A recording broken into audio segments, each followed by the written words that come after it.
10 Ghosts in Folklore and Mythology.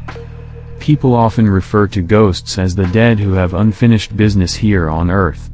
However, not all of that business is good, and there are stories from every culture of ghosts who seem to want nothing other than revenge against the living, usually for no reason other than spite or anger. Carl Pruitt. Folklore, American. Carl Pruitt, a man, was said to have discovered his wife's infidelity in his own bed in June 1938. Distraught with the betrayal, he grabbed a chain and strangled her while the other man escaped. Once he realized what he had done, Pruitt killed himself and was buried away from his wife in another cemetery. The locals began to claim that the headstone appeared to have a chain embedded in it, although it wasn't there when it was first installed. That's when the victims began piling up. The first victim was a young boy who threw rocks at the tombstone. While he was riding his bike back home, he lost control, as if something, or someone, else was controlling the bike, and he crashed. During the accident, the bike chain came loose and strangled the young boy. A few weeks later, the boy's mother took an axe and destroyed the tombstone. When she was hanging her clothes to dry at home later, the clothesline came loose and wrapped itself around her neck, strangling her. Her clothesline was also made out of chain rather than string. When the authorities went to the graveyard, they found that the tombstone was unharmed. 3 more people, each one a person who disturbed Pruitt's grave, died in a similar manner. Eventually, after all the other corpses were moved, his plot was forgotten and covered by weeds. In the 1950s, a strip mining operation was undertaken, and Pruitt's grave was destroyed. As of yet, no one has been killed for this offense. Sundel Bolong. Folklore, Malaysian. Sundel Bolong, one of the more well-known ghosts in Malaysian folklore, is the spirit of a beautiful woman who died while pregnant and then gave birth to her child while in her grave. Some versions say she died while giving birth. The ghost wanders the earth, dressed in a flowing white nightgown with long, black hair draped down to her buttocks, which serves to cover up the hole in her back where her baby came out. Her main prey is men, and it is said to be very difficult to resist her charms. Her name is said to mean prostitute with a hole in her, which should give you an idea of her method of seduction. After luring a man away, the Sundel Bolong castrates him, usually leaving him alive to suffer. Over time, the story of her origins has evolved to include a violent rape as the reason for her pregnancy. Some versions have her commit suicide because of the resulting pregnancy, with the transformation into a Sundel Bolong as a type of curse. Hural. Folklore, Indian. Known elsewhere as a Chudale or Shudal, this is a ghost in the folklore of India, especially northern India, that is renowned for its scream. Usually taking the form of a woman, a Hural is said to be created when a pregnant woman dies during the festival of Diwali, which is the Hindu festival of light. Some variations say it occurs when a woman dies during childbirth. Either way, they return to the land of the living as vampire-like creatures, bent on revenge because of their bitterness over their unborn child's death. Often found in the wilderness, a Hural has feet that are flipped 180 degrees, allowing her to walk backward while she mesmerizes the victim with her eyes. If her gaze is not shunned, usually by placing a cloth or blanket over one's own eyes, she will lead the victim to a secluded location and drain them of their blood. A Hural's desired victim is often her own family, for she is angry at not being properly cared for during her pregnancy. If the body is buried with meticulous care and respect, the Hural's bloodlust might also be sated. Onryo. Folklore, Japanese. An Onryo is a malevolent ghost that usually returns to the land of the living to right wrongs it experienced in past lives. Normally, they are women, although male Onryos are not unheard of. Tormenting their former lovers and families brings the spirits great pleasure, and they often drive the living to commit suicide. Onryo usually waits a few days, even a month in some cases, before starting their attacks on their relatives because they want to see who is mournful and who isn't. And onryo is very similar to a go-ryo, which is another type of ghost in Japanese folklore that returns to attack the living, although a go-ryo is usually a person who comes from a noble or aristocratic family and usually dies a martyr's death. Conversely, onryo are often created through some sort of trauma, like abuse from a husband, but their rage is usually non-specific, meaning they'll attack family members who had nothing to do with their deaths. In fact, sometimes the murderer won't even be punished by the onryo. Phi Tai Hong Folklore, Thai.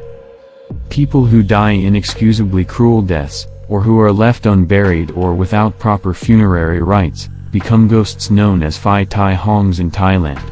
A pregnant woman is said to be the most powerful version of this ghost, as she has the strength of two thanks to her unborn child. Places of extreme violence, such as a terrorist attack or a natural disaster, are said to be strong breeding grounds for Phi Tai Hongs, as they often involve young people whose time hasn't come. Shrines are often built in these places as a way to persuade the ghosts to leave. Usually, the Phi Tai Hong stays near the place of its death, waiting for another living person to come by. If possible, the ghost will try to kill the unlucky mortal, hoping that someone else will take its place and free it from its spiritual bondage. The Mangrazit, the Judgments of King Mangrai, is a collection of laws laid down in the 14th century that go into detail about murder. When someone murdered another person, especially a child, they were often forced to keep the corpse in their house for a predetermined amount of time. This was an effort to create a Phi Tai Hong, which would then torment the murderer. The Green Lady Folklore, British, Scottish. Known in other areas as a glaistig, the Green Lady is a water spirit with the top half of a woman and the bottom half of a goat, similar to a satyr. Her human side is gray-skinned, with long, flowing blonde hair that covers most of her body. In addition, she often tries to hide her animal side with her namesake green robe. Able to shapeshift, the Green Lady often takes on a number of roles, depending on the intent of the storyteller.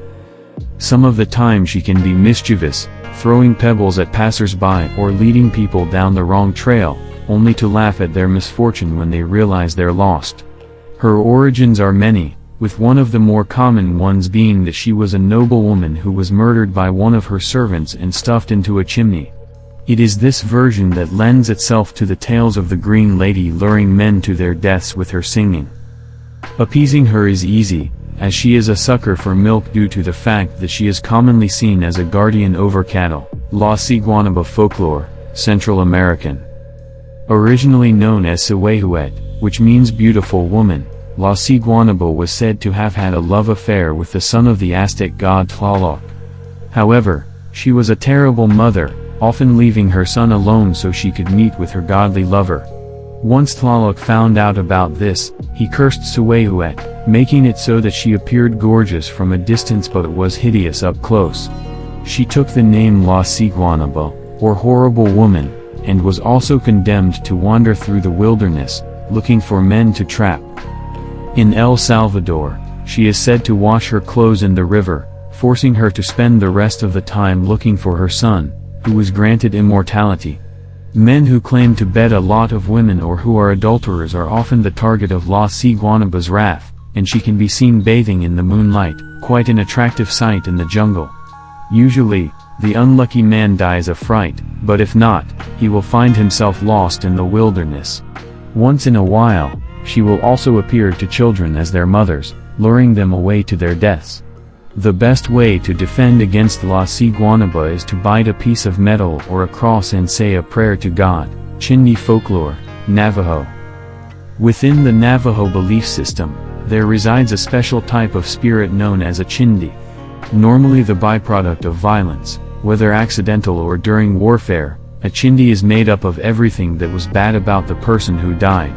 Failing to properly honor the burial of a person can also bring about a chindi, as can even mentioning the deceased's name, which is why the Navajo don't speak of their dead. Sometimes the chindi would even terrorize an entire family for decades, as in the case of the Long Salt family, who were said to have been tormented for over 100 years.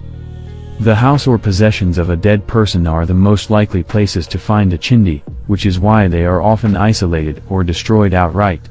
As a result, The Navajo try to have deaths occur outside so that the house does not become haunted. Medicine men are said to be able to place a curse on people who wrong them, and the afflicted become tormented by a chindi. In addition, the Navajo believe a disease known as ghost sickness will arise from contact with one of these spirits. Funiure folklore, Japanese. The spirits of those who die at sea, the funiure, are commonplace in Japanese folklore, and their name literally translates as ship ghost. They are said to possess supernatural powers, with the ability to make any number of ghostly ships appear. The funiure then use those to lure the living captains of nearby boats to veer off course, normally to their deaths. In some versions, the funiure is allowed aboard, preying on the emotions of the unsuspecting sailors. Once aboard, the ghost will ask for a special tool called a hishaku, which is similar to a ladle. If the request is granted, the funiure will flip it over, and water will begin flowing magically, ceasing only when the boat has taken on too much water. On smaller fishing boats, the funiure is said to actually use the tool to manually scoop ocean water until the boat sinks. La Siona folklore, Venezuelan. Another ghost who is said to have descended from one person, the myth of La Siona, is prevalent in Venezuela and other nearby countries. Melissa, a mortal woman, was extremely beautiful and married a loving husband with whom she had a son. As she bathed in the river, a common occurrence, a strange man came up to Melissa and told her that her husband was sleeping with her mother. Angered, she stormed back to her house, where she found her husband and son in bed, quietly sleeping. Blind with rage, she burned the house down, killing the two of them. Melissa then went to her mother's house, where she stabbed her to death. Just before she died, her mother cursed her, telling Melissa that she would be forced to walk the earth, killing any husbands who were cheating on their own wives. Today, she can be seen as a beautiful woman strolling up and down the highway to lure men into her grasp. She sometimes takes the form of a loved one to trick the men and then reveals a rotting skull where her face once was.